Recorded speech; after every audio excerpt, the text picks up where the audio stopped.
What's up, everyone? Whew! Bitcoin over 3,800. Oh. I was just at one of my buddy's houses, and he was telling me that back in like 2011 or 12, he was involved in some things that had him also involved in Bitcoin. And he remembers when he was getting them for 50 cents. And he's like, I had like 5,500 Bitcoins at one point. He's like, he's like, I don't remember what I sold them off for. He's like, I think I sold them when they were at like $30 or something. Which is just crazy, because now you look at it and it's just like, man, he'd be sitting really pretty right now. Now the big question is, will it dip back? And if it does, how far is it going to? Will anything going on with other coins have a negative impact on Bitcoin? I've read a lot of things about this mystery investor and trader who's been kind of toying with the market, which is interesting to me, because market manipulation is obviously something I've thought about quite a bit. When you have the money to do it, if you buy a lot of the stock, depending on what the market cap is and what percentage of it you've now purchased, you could have a huge impact on the price, which people who are familiar with crypto are used to that type of, not used to it happening, but know of that happening. But people newer to it really don't understand the whole like pump and dump thing, and how people have groups where they, will kind of devise a group pumping and dumping so they all make profits and things like that. So it has me wondering, where is it going to go? Is it going to reach 4K? And is it going to just keep mooning? Is it going to drop back and touch the 3,500 line? Or what exactly is it going to do? Bitcoin has been very... if anyone says it's been predictable this year, they're full of shit. We all knew generally... I'm saying people could have predicted things that were going to happen, but where the price has gone and where it's at, when Sega was coming up, how the price is going to be affected after it just got locked in yesterday or 2 days ago. There's been a lot of speculation about what was going to happen with Bitcoin, the price of it, Bitcoin Cash, all that stuff. And I'm pretty sure that I don't know anyone that's called all of that, called all of everything with where the price is at. I definitely saw it hitting 5K before the year's end. I said that last year. I told a lot of people last year in November and December when it was under $1,000. It was like $600-700 at the time. I was telling people to buy Bitcoin and they would thank me next year. And I only had 2 people listen to me. And right now, I actually got a text from just a little bit ago, because I've been busy at work. He's the one that told me that it reached 3,800 and how happy he was. And he sent me a little donation, which I'm very grateful for, because I don't ask for shit from anyone, I may pop in and let you, for those of you that do follow me or I communicate with, I'll pop in and just tell you, like, hey, I know you like my video, so check it out, I dropped another video. But I don't ask of anything from anyone. I don't ask for people to give me donations. I'm not on here begging for anything. I always tell people when I help them, I don't want anything from you now. I just want to give you the knowledge to do it yourself, so you feel happy, you're gratified. And if you feel like giving me something or donating after you've made a profit or after you're happy with what you've achieved off what I've told you, then by all means, that's on you. But I'm not here to be, pouring myself out for my knowledge. I hate when people do that. I learned something when I was younger. If you're good at something, you never do it for free. But I think that's kind of a stingy way to think of things, because if you're good at a service, like something that you physically are going to have to do for someone, you could charge for that. But if I'm just sharing my knowledge with you, if I'm just telling you the things that I know how to do, or things that I've done with my own finances or my own investments, and you decide to follow that, or you decide to do that, and it works out well for you, great. But I am sure to always tell people that, look, I'm in no way a financial advisor. I don't want to be responsible for anything you do financially with your money, with your crypto. But if you have questions for me, I'll answer them to the best of my ability underneath my opinion. Because it'll always be my opinion of what it is, you know.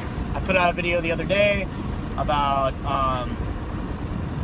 what I think the benefit of ASICs and benefit of GPUs, pretty much GPU mining versus ASIC mining. I did a video on that and kind of what I feel the pros and cons are, why I think that GPU mining is a better investment overall, and people seem to take that word and take it out of context because they think of just the ROI they're going to get immediately. So they go, oh, well, ASICs miner is a better investment because you're going to get a better ROI. Yeah, if you own one right now, if you already got yours with the current models that are out, yeah, it's great. But if you're on a 3-month waiting list, unfortunately, I'm going to have to disagree and say you may not be too happy with your earnings. A buddy of mine just got an older S3 set up. It doesn't put out as much, and I think he's making like 50 cents a day off of it. All right, and this is the last model. Okay, so think about that. The last model that came out of the S3, the new, or S9 maybe. Yeah, he has an S3. Now there's the S9, I believe. Okay, so the S3 was the last model. That is making him about 50 cents a day. All right, when that thing came out, it was probably making people $15 a day. And that just shows you what difficulty can do. Which is a little bit what I want to talk about today, because I haven't been in general chat as much. I've been in the chat, but I've been in private messages. A lot of people have had questions for me. I've actually directed a lot of people from Facebook to Steam it to find me on there, and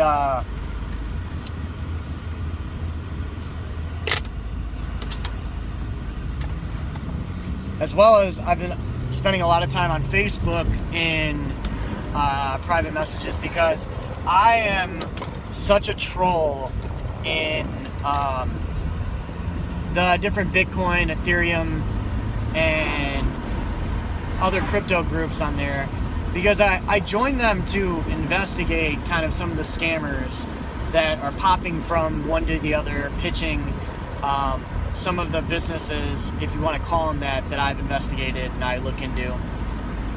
And all you see is a ton of scammers. So while I'm in there, you know, like when people put up a post like, what's a good investment site, or what's a good this or that, I'm sure to give them my honest opinion in their thread. And I always tell them, like, look, all these people that are in this thread that are giving you websites to go to are trying to scam you. Feel free to private message me, and I'm not offering you any like opportunity. I'm not trying to sell you anything. I won't ask you for any of your information. I'm just here to share my knowledge with you if you have questions. And I have a lot of people that do actually take me up on that. I spent a couple hours yesterday night just talking with different people about how I feel about different companies, what I feel the best cards for mining with certain currencies are, where I see the future of certain coins and mining. A lot of people have a lot of questions. You know, this is new to a lot of people, so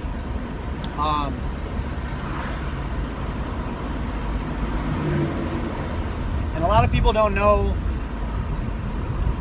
the different things that affect difficulty. They don't know that developers can increase the difficulty of a coin. But it's not just how many active miners there are and how many people are involved with a coin. The developers can increase the difficulty for scaling purposes. Or let's say with Ethereum, for instance, which I'm going to write a big blog for you guys. I had read a developer memo slash I don't know, notice from their meeting that they had about some difficulty bombs, as they call them, that'll be dropped. The Casper POS is going to be pushed back, so everyone's been wondering, when is proof of stake coming? I can tell you 100% it is not coming this year. It is not coming in 2017. So Ethereum will still be mineable through the rest of the year. It'll probably be mineable through I would say even for sure the first quarter, maybe the second quarter of 2018. With that being said, though, they're going to drop 3 difficulty bombs this month, September and October. Okay? I'm not sure the exact percentages of increase. I think this month is a 14% increase, then a 22% increase, and then a 44% increase. For anyone who's mining Ethereum, what that means for you is that come October, when that last bomb hits, mining Ethereum for you is going to be more costly in electricity than it is, and you're going to profit. So unless you don't care and you're in it to support the network and to accumulate coins for next year or the year after, for when Ethereum you feel like is going to blow up and really be worth something, you're going to go into the negative. And these are facts. I'll provide all of the citing or sources of where I got the information from. But it was an interesting read. They talked about a lot of different things kind of that will be going on with Ethereum for the rest of the year and into 2018. But you guys are going to see a huge influx of RX 470, 480, 580 cards on the market. Huge influx of them. I guarantee it. You're going to see tons of people trying to sell their cards once they feel this impact, the difficulty. And people are already talking about the one that happened just last month in July. It heavily affected people's hash rates. Heavily. And it's only going to get worse for them. So it is definitely something to consider to start looking at if you want to stay on Etherhash algorithm, or you have cards that perform better on that. You should start looking into what coins, if you're mining for profitability and you're not mining to hold the coin, you should start looking probably to see what your options are for either A, replacing your cards for different cards that mine better on a different algorithm, or B, what other coin that runs on that algorithm is going to be more profitable for you. Or just take the loss if you're not running, if your electricity isn't too crazy, you don't care, then just take the loss and keep mining Ethereum, by all means. I'm not saying that Ethereum is, in itself, is going to die out because miners are going to abandon it and the price is going to go down a little bit.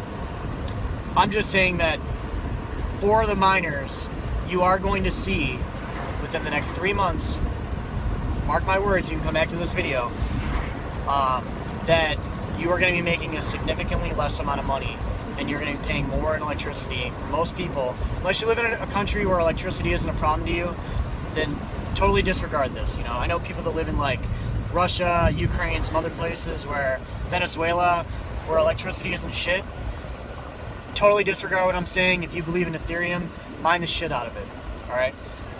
But for people who live in Canada, the United States, where our electricity isn't exactly the cheapest, Canada, I feel worse for you. We are the ones that are going to have, you're going to see your pockets affected. Okay, not only that, but the rewards are going to be shrunken. I'm trying to think of what the exact number is that it's going to lessen down to. Blocks to be solved are increasing. I think it's at 12.5 seconds. It's going to go to like 41 seconds or something per block.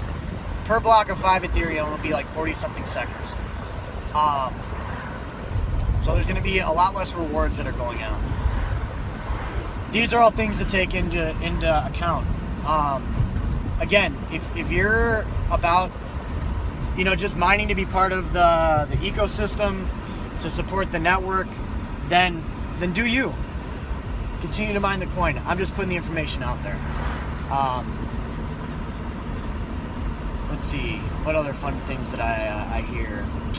I just read something earlier today that I want to talk to you guys about too. That was really, really interesting.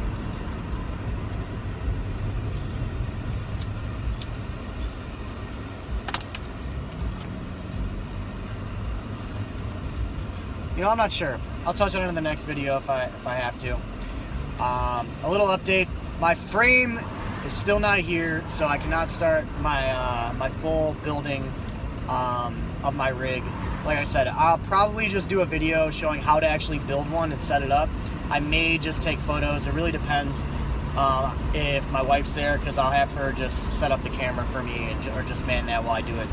But that will be coming soon for you guys. A lot of people on Facebook that I've directed over here, and a lot of people in private message have asked me for like shopping lists of things to buy, have asked me for kind of step-by-steps, or what I feel the best afterburn settings are, what BIOS mods I'm using, there's tons of questions, whether I prefer Windows or Linux, all that kind of stuff. I'm going to show you guys when I make that blog exactly what I do, exactly what I use, the miner that I use, the plotter I use, all that kind of stuff. So be on the lookout for that. It should be in the next within the next week. I'll have that put up. The other thing that I had some really good news lately. I have a buddy, I call him a friend now, who's an electrician. He does HVAC, but he does like a lot of the work for us at our restaurant for anything. He's just kind of an all-around guy when it comes to fixing things. But he is also a licensed electrician, which I didn't know. So he's actually going to come over to my house. He's installing a 400 amp circuit. I'm going to have zero problems with any of my rigs being plugged into this thing. As well as we're rewiring my house and setting up the server in the basement that I bought and put together. So I will be starting my witness campaign as well, probably in the next week and a half, 2 weeks. I want to get that set up and running first. I have to make a witness post, all that kind of stuff, but I believe in Steemit. I'm here for the long run. You can check my wallet. You'll see that I've never pulled any money out. I've only donated money. Yes, I've paid money to like Rando Whale and stuff like that, but I've only given money, my Steambag dollars, to other people. I've invested money of my own into Steemit, and I power up everything that I have. I plan on being here for a while, and I think that if you're going to be part of Steemit, and if you have any type of tech background, and if you don't, if you have friends that do, but you believe in Steemit, then you should look into what it takes to become a witness and show your support.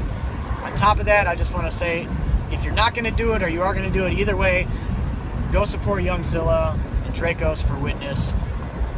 I leave a link in all my videos. Go down there, go check that out. There's other great people too that are witnesses, but those are two of the guys that I chat with on a regular basis, and I support. So that's it for today, guys. I'll talk to you all later. I'll catch you up in chat.